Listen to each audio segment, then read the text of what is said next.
तारीख 28 दिसंबर 2024 सुबह का वक्त और जगह दिल्ली के चैम्बूर का गौतम नगर इलाका। शनिवार को यहाँ आम हलचल थी और लोग अपने अपने काम में व्यस्त थे।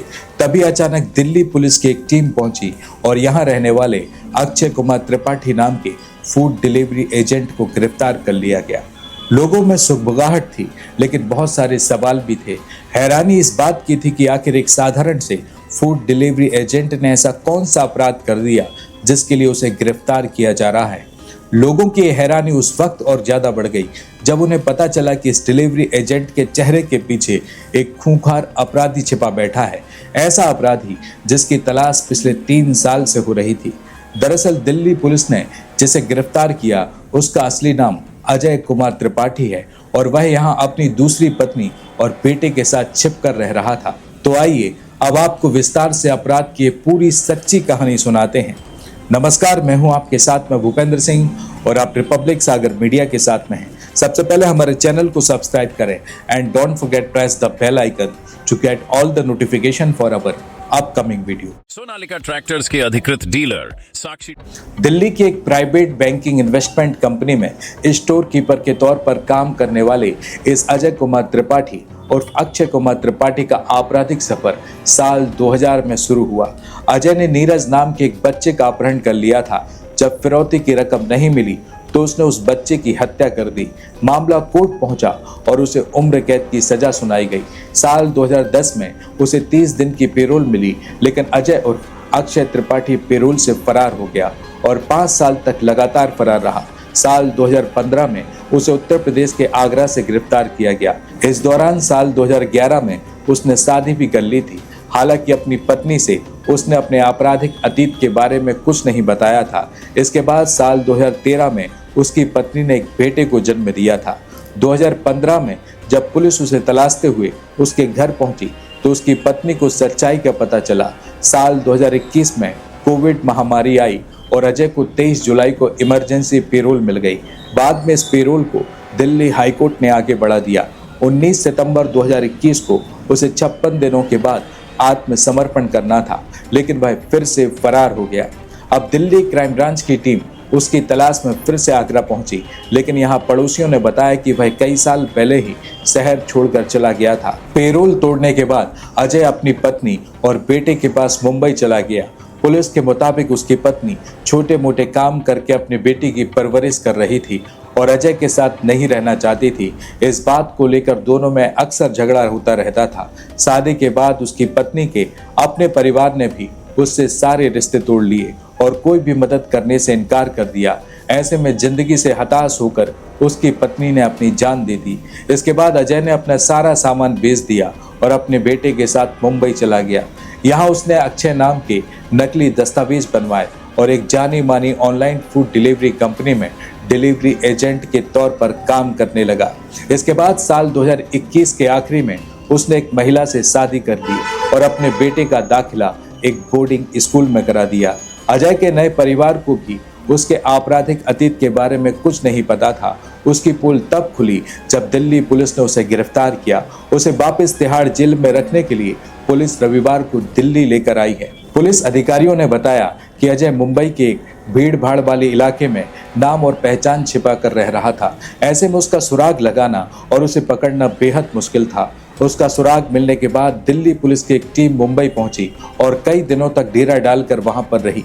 इसके बाद डिलीवरी फर्म और उसके कर्मचारियों के सहयोग से अजय की पहचान की गई और उसे पकड़ा गया। देखिए, यह घटना एक अपराधी के जीवन और इसके द्वारा किए गए अपराधों की जटिलता को दर्शाती है। साथ ही इसके जरिए हमें महत्वपूर्ण बातें भी कुछ सीखने के लिए मिलती है। अजय कुमार त्रिपाठी उर्फ अक्षय कुमार त्रिपाठी ने अपनी पहचान और अपराध को छिपाने के लिए विभिन्न तरीके अपनाए। उसने मुंबई में नया नाम और पहचान बनाई, नकली दस्तावेज तैयार किए और एक सामान्य फूड डिलीवरी एजेंट के तौर पर काम करने लगा। इससे साफ होता है कि अपराधी अपनी पहचान छुपाने और भागने के लिए हर संभव प्रयास करते हैं ताकि उन्हें पकड़ना मुश्किल हो जाए।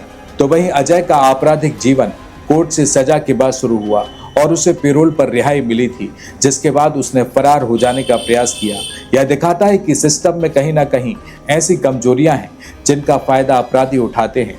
पेरोल के दौरान उसकी फरारी और बाद में दोबारा फरार होना इस बात को सिद्ध करता है कि ऐसे मामलों में बेहतर निगरानी की आवश्यकता है।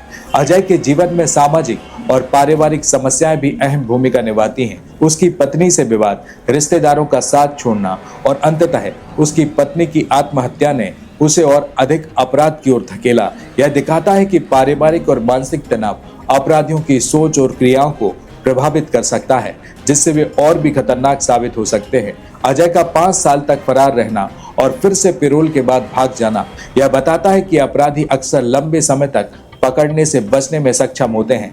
जब तक पुलिस को ठोस जानकारी और सूचना नहीं मिलती, तब तक अपराधी अपने ठिकाने लगातार बदलते रहते हैं। यह घटना हमें यह भी दिखाती है कि अधिकारियों को अपराधियों की लगातार निगरानी और बेहतर सूचना तंत्र की आवश्यकता होती है।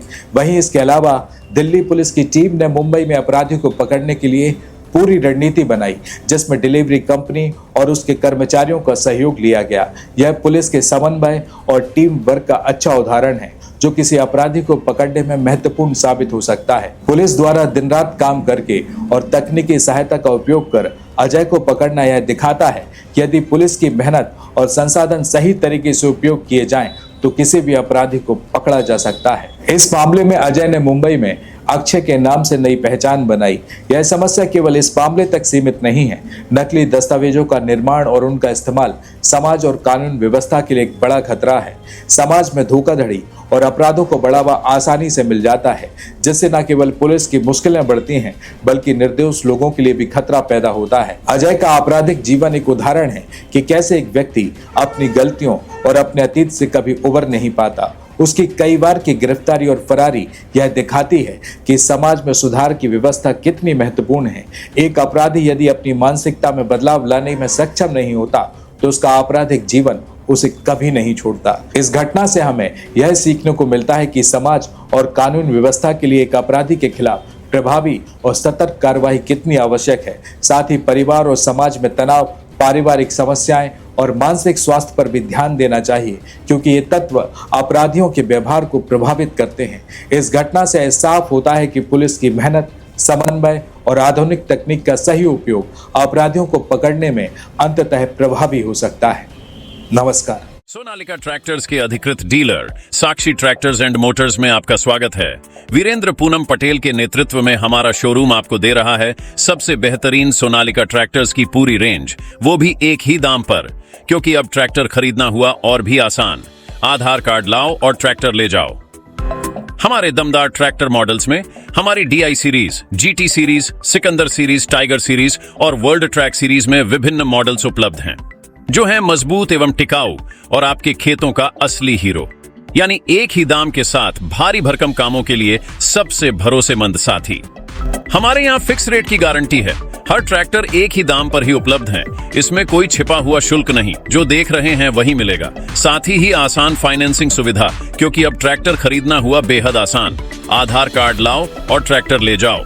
फाइनेंसिंग की सरल प्रक्रिया, जिससे आपके सपनों का ट्रैक्टर जल्द आपके पास हो। तो फिर देर किस बात की है? आज ही आएं और अपने खेत के लिए सबसे बेहतरीन सोनालिका ट्रैक्टर को चुनें। फिक्स रेट और आसान फाइनेंसिंग सुविधा के साथ। आधार कार्ड लाओ और ट्रैक्टर ले जाओ। प्रोपराइटर वीरेंद्र पूनम पटेल की देखरेख में साक्षी ट्रैक्टर्स एंड मोटर्स ने अपनी उत्कृष्ट सेवा और भरोसे से किसानों का दिल जीता है। ऑथोराइज्ड सर्विस सेंटर के साथ हम आपके ट्रैक्टर की लंबी उम्र और बेहतर प्रदर्शन की गारंटी देते हैं। हमारा पता है साक्षी ट्रैक्टर्स एंड मोटर्स, कृषि मंडी के आगे, खुरई रोड, सागर, मध्य प्रदेश। रिपब्लिक सागर मीडिया को सब्सक्राइब अवश्य करें, और आप हमारी आने वाली सभी वीडियो को देखना चाहते हैं तो आपको उसके लिए घंटी जरूर दबानी पड़ेगी, ताकि आपको सभी वीडियो की नोटिफिकेशन समय समय पर मिलती रहे। रिपब्लिक सागर मीडिया पर जो भी वीडियो आएगा वह सच की कसौटी पर कसकर ही आएगा।